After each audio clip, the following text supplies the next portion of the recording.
Hello, everyone.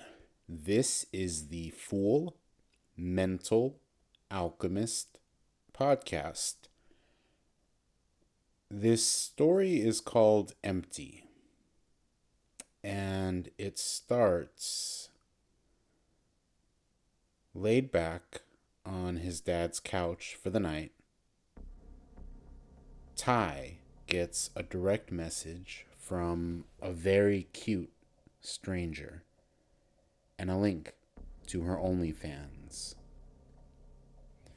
Now, knowing he can't afford another one, he creeps upstairs to his sleeping parents' bedroom and he takes his mother's debit card from her bag.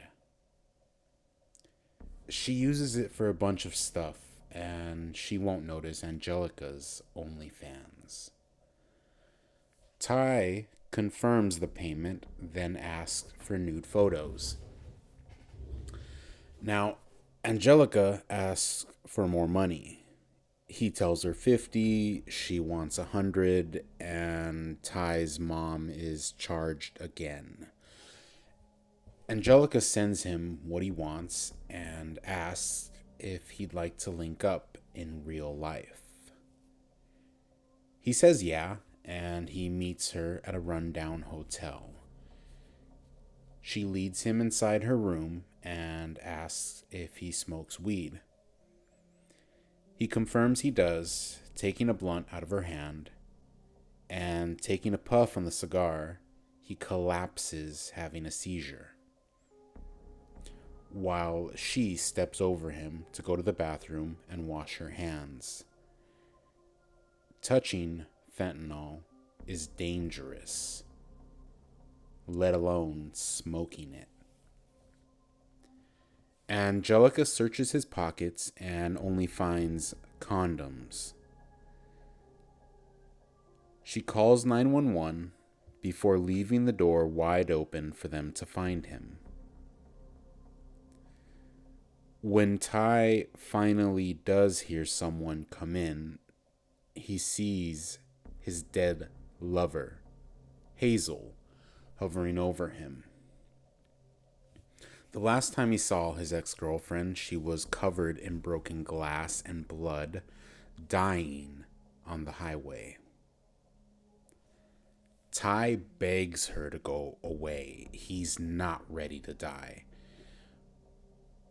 But then her nails dig deep into his heart, and her demonic face hisses at him that she wasn't ready to die either when he wrecked her car driving high as fuck, or when he blamed the accident on her. And Hazel, she tears his soul out of his chest, and his heart stops beating. Ty's dead when a defibrillator shocks him. He's being resuscitated by paramedics in the hotel room while Hazel refuses to let go of his soul. They shock Ty again and again until they successfully revive him. He ignores their questions and warnings, running away from the paramedics and leaving for his car. He turns the heater all the way up, still shivering on the drive home.